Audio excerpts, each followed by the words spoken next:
राधे राधे प्यारे भक्तों, भक्ति रस में आप सभी का हार्दिक स्वागत है। प्यारे भक्तों, कल की कथा में हमने सुना कि कैसे कलहा नाम की राक्षसी जो ब्राह्मण थी प्रेत योनि में आई और उसने धर्मदत्त नाम के ब्राह्मण से अपनी इन योनियों को छुड़वाने का उपाय पूछा।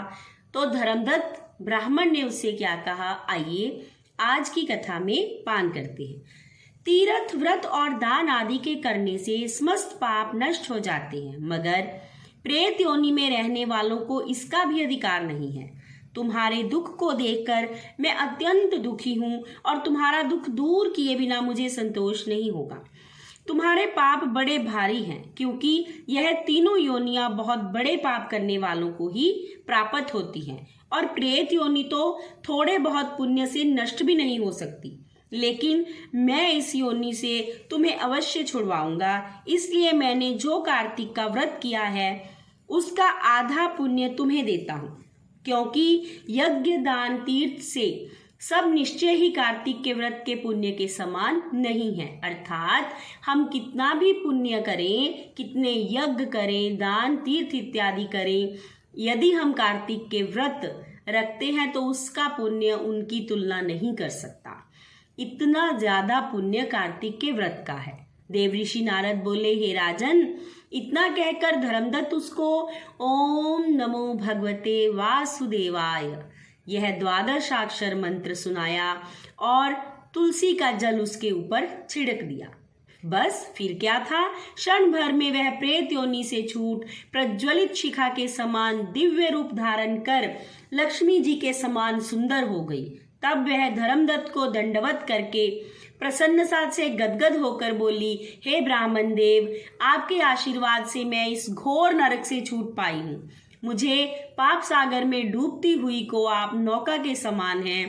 नारद जी ने कहा, हे राजन, अभी कला इसी प्रकार कह ही रही थी कि वहां पर विष्णुगण एक देदीप्यमान विमान लेकर आ गए। विमान के द्वार पर अप्सराएं और गण बैठे हुए थे। धर्मदत्त ने उनको देखकर प्रणाम किया। पुण्यशील और सुशील नामक भगवान विष्णु के गणों ने धर्मदत्त को अपने हाथों से उठाकर उनका अभिनंदन करते हुए कहा, हे द्विजश्रेष्ठ, आप धन्य हैं जो सदा भगवान विष्णु के व्रत, कथा और सेवा में लगे रहते हैं। आपने जो अपने बाल्यकाल में पवित्र और शुभ कार्तिक व्रत किया था, उसके आधे फल से कलहा के पूर्व जन्म के एकत्रित पाप नष्ट कर दिए हैं। यही नहीं, आपकी कृपा से उसके सैकड़ों जन्मों के पाप नष्ट हो गए हैं। आपके जागरण आदि करने से, पुण्य प्रभाव से आकाश मंडल से यह विमान आया है। हे ब्राह्मण, अब हमें इसे भांति भांति के भोगों से युक्त वैकुंठ विष्णु जी के पास आपको रखेंगे और मुक्ति आप प्राप्त करोगी। हे दया सागर, वह मनुष्य धन्य है और जन्म उन्हीं का फलीभूत होता है जिन्होंने तुम्हारी तरह विष्णु जी की भक्ति की है, क्योंकि विष्णु अपने भक्तों को भला क्या नहीं देते। जिन्होंने प्राचीन काल में उत्तानपाद के पुत्र को ध्रुव पर पहुंचाया, जिसके सुमिरन मात्र से प्राणियों की मुक्ति हो जाया करती है। प्राचीन काल में विष्णु जी केवल अपने नाम के स्मरण से ही आप द्वारा पकड़े हुए हाथी को हस्त योनि से मुक्त करके जय नाम देकर अपना पार्षद बना ले गए थे। तुमने उसी विष्णु की सेवा की है, इसलिए तुम अपनी दोनों स्त्रियों सहित 1000 वर्ष तक भगवान विष्णु के पास निवास करोगे। जब तुम्हारा पुण्य क्षीण हो जाएगा, तब तुम सूर्य वंश में अपनी दोनों रानियों के साथ राजा दशरथ के नाम से प्रसिद्ध होगे तथा यह कलहा तुम्हारे आधे पुण्य की भागीदार होने के नाते तुम्हारी तीसरी भार्या होगी। वह भगवान विष्णु पुत्र के रूप में तुम्हारे पास रहेंगे और देवताओं का कार्य करेंगे।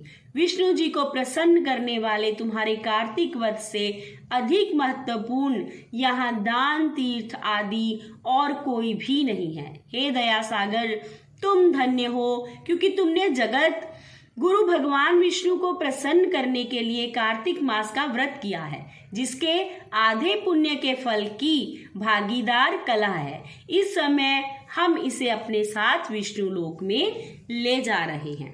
तो प्यारे भक्तों, हमने इस अध्याय में सुना कि कार्तिक व्रत की कितनी महिमा है। कल अगले अध्याय के साथ फिर मिलेंगे। तब तक के लिए स्वस्थ रहें, मस्त रहें और नाम जप करते रहें। राधे राधे।